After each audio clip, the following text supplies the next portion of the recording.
Baik, pemirsa TVMU, kita kembali di Healthy Corner. Dr. Poppy, tadi kita di akhir segmen pertama kita sudah membahas mengenai bagaimana kemudian corona itu menyerang saluran pernafasan. Betul. Ya. Ada 3T ya. Iya, yang tempat masuknya ya. Tempat masuknya. Betul. Ya. Lalu kemudian kalau kita identifikasi, kira-kira kemudian gejala atau tanda dari serangan corona ke saluran pernafasan itu seperti apa tanda-tandanya? Betul. Jadi memang coronavirus ini kan salah satu jenis virus yang baru.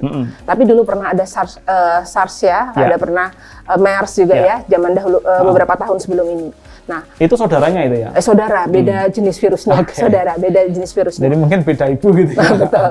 Nah, kemudian kalau untuk coronavirus sendiri, Mas Budi, dia ini memang untuk beberapa jurnal yang kita, karena kan memang baru ya, beberapa jurnal yang mengatakan ditemui angkanya kejadian panas ada sekitar 80 sekian persen, batuk 90 sekian persen. Jadi memang gejala-gejala COVID-19 ini memang bermunculan karena memang baru-baru.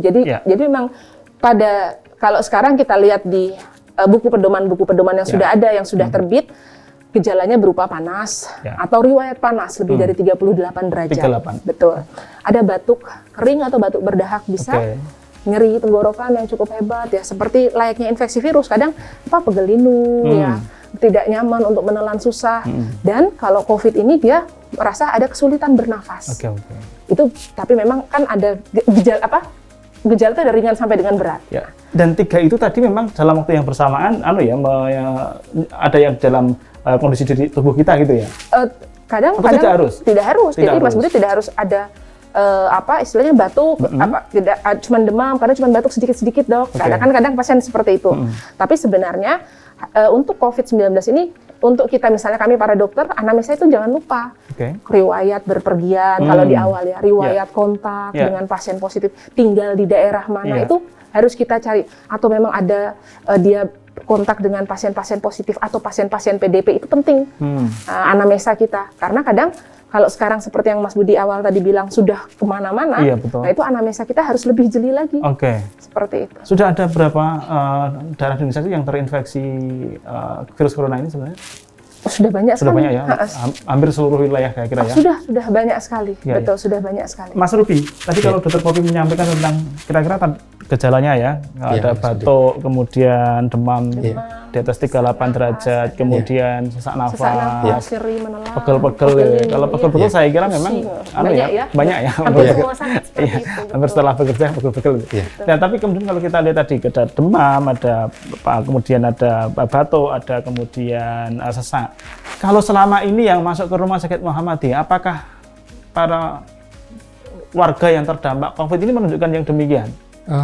Sebagian besar ya, tapi ada yang bahkan tanpa gejala. Jadi dokter. Betul, jadi ketika di rapid positif itu tidak ada gejala apapun ya. Dengan istilahnya OTG ya dokter. Betul. Ya, orang tanpa gejala, tapi dia sudah pernah kontak dengan penderita atau mungkin habis dari daerah pandemi, baik di luar negeri maupun di dalam negeri. Dan saat ini saya kira di Indonesia juga sudah mulai transmisi lokal ya. Kalau masuk dulu mungkin riwayat dari luar negeri ya, tapi kalau sekarang saya kira sudah tidak. Riwayat lokal ya. Mau nanya dari Surabaya, dari Semarang udah bisa. Jadi kita sekarang nanya, dia dari sini, dia termasuk zona merah, berarti pemeriksaan kita harus lebih agak agresif lagi. Seperti itu. Dan kembali di Rumah Sakit Muhammadiyah saya kira memang banyak pasien yang kemudian dikategorikan sebagai dilakukan penanganan protokol dengan COVID ini memang menunjukkan gejala yang demikian tadi ya. Betul. Rata-rata pasien yang masuk kira-kira memang menunjukkan gejala yang mana di antara sesak, batuk sama dok tadi? Demam itu kira-kira sebagian besar. Untuk yang awal-awal kemarin itu beberapa pasien menunjukkan gejala yang cukup berat, baik sesak nafas, ada yang gagal ginjal, ada berberat ya. Kita curiga, kami PDP-kan ya Mas Rudi ya. Sudah, nanti kita tata laksana sesuai pemeriksaan untuk menunjang diagnosis kami. Dr. Poppy. ini pasien corona, kalau kemudian kita anggaplah ada warga masuk ke rumah sakit Muhammadiyah, untuk menentukan bahwa ini adalah gejala COVID-19 atau corona, dan ini adalah gejala yang bukan karena corona, kira-kira apa sih bedanya? Ada. Jadi memang kalau untuk pasien sendiri, dia mau ke rumah sakit, kita ada scoringnya, ada kuesionernya. Oke. Jadi kita akan tanya di situ, seperti yang Mas Budi bilang, tadinya di awal hanya riwayat bepergian ke luar negeri, ya gitu ya. Kalau sekarang sudah tidak. Sudah banyak scoring yang akan kami pertanyakan. Jadi nanti yang untuk membedakan ini pasien curiga ke arah corona atau pasien murni bukan corona, istilahnya seperti itu, nanti kan memang ada pemisahan. Pemisahan. Nanti dari scoring itu bisa kita klasifikasikan. Itu melakukan triase memilih bahwa ini adalah pasien corona, ini bukan, itu di mana? Dari depan pendaftaran sudah ada. Oh, dari depan pendaftaran. Betul. Ya. Jadi kalau sudah mengarah ke sana ya, nanti ada polinya, poli COVID itu ada. Oke. Nah, jadi nanti langsung teman-teman pendaftaran kan tidak semuanya teman-teman orang medis ya. Betul. Nah, jadi nanti mereka tugasnya mengarahkan untuk ke poli COVID. Jadi, jadi pasien yang suspek istilahnya ya, yang kita curigai mungkin ODP, PDP ataupun OTG gitu, itu tidak akan bercampur dengan pasien-pasien non-COVID. Ya, Dr. Robi, kira-kira sederhananya kalau kemudian kita mau mengidentifikasi bahwa ini gejala, ini kira-kira pasien yang nanti mungkin dikategorikan sebagai COVID, ini bukan. Sederhananya adalah tadi dengan alat ukur tadi itu, apa sih gejala yang dominan, kemudian kita bisa mengatakan, oh ini nanti akan masuk di COVID, poli COVID gitu ya, oh ini tidak. Kira-kira asesmen awal seperti apa yang paling mudah? Betul, gejala ini, influenza-like illness, flu. Oke. Flu ditambah dengan riwayat ya, atau kalau sekarang sudah zona merah atau tidak ya. Apalagi Jogja misalnya gitu ya, DKI itu kan transmisi lokal semua itu ya. Jadi kalau dulu kan di Jakarta ya, jadi kalau saya dari Jakarta dokter, saya bisa di Tangerang pasien. Ya, oke. Jadi ada gejala ILI, flu, ISPA gitu ya, kemudian ditambah dengan riwayat bepergian atau riwayat kontak, nanti dan kami akan melakukan pemeriksaan berikutnya yaitu darah dan ronsen. Oke. Itu penegakan protokolnya sudah dimulai dari ketika misalnya pasien mengatakan bahwa oh ya saya dari DKI, saya dari Bogor, saya dari Depok, menunjukkan gejala itu, kemudian protokol sudah berlangsung gitu ya. Para petugasnya sudah menggunakan APD. Sudah. Oke, Mas Ruby, APD apa yang digunakan selama ini di rumah sakit ketika kemudian tadi menjumpai pasien di assessment gitu ya, kok menunjukkan gejala lalu riwayat ternyata juga bepergian dari daerah yang zona merah. APD-nya apa yang digunakan? Kita menggunakan metode bodon. Bodon itu membodohi diri sendiri. Maksudnya, saya kira asesmen Muhammadiyah bodon. Asesmen kita barangkali perlu mendalam. Tapi ketika kita menerima pasien itu ada beberapa pasien yang dia tanpa gejala. Nah, bahkan ini ruang isolasi tempat kami itu sudah merawat 8 pasien, ya hampir semuanya tanpa gejala.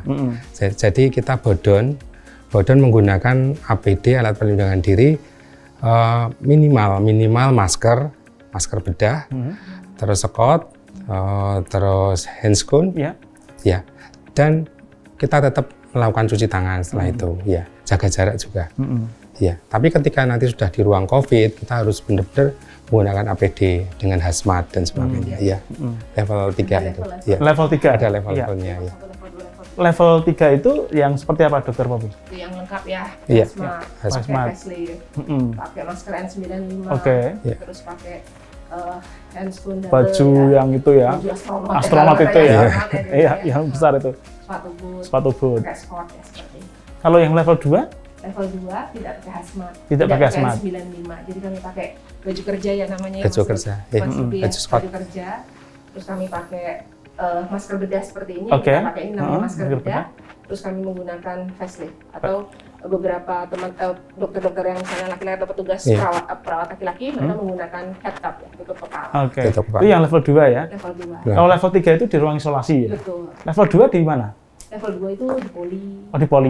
Oke. Kalau level 1? Level 1 itu sekarang sudah karena seperti ini sudah tidak ada yang pakai level 1. Minimal level 2. Jadi sudah langsung level 2 ya? Iya, minimal level 2. Oke. Jadi mengantisipasi tadi sekaligus kewaspadaan langsung di level 2 ya? Iya. Tapi level 1 sendiri seperti apa sih sebenarnya? Kalau level 1 masker, seperti cuma masker. Masker saja ya? Biasa, Tanpa handscoon? Enggak ada pakai apa-apa. Di awal dulu mungkin ya, tapi Iya. kalau sudah sekarang yang sudah transmisi lokal ini saya kira sudah level minimal level 2 ya? Level 2. Artinya teman-teman pendaftaran, security, informasi, non-medis itu juga menggunakan di level 2 ya? Level 2. Level 2. Iya, level 2. Baik, terima kasih. Ini menarik sekali, ini semakin menarik diskusi kita, Pemirsa TVmu, tapi kita akan kembali setelah jeda yang satu ini.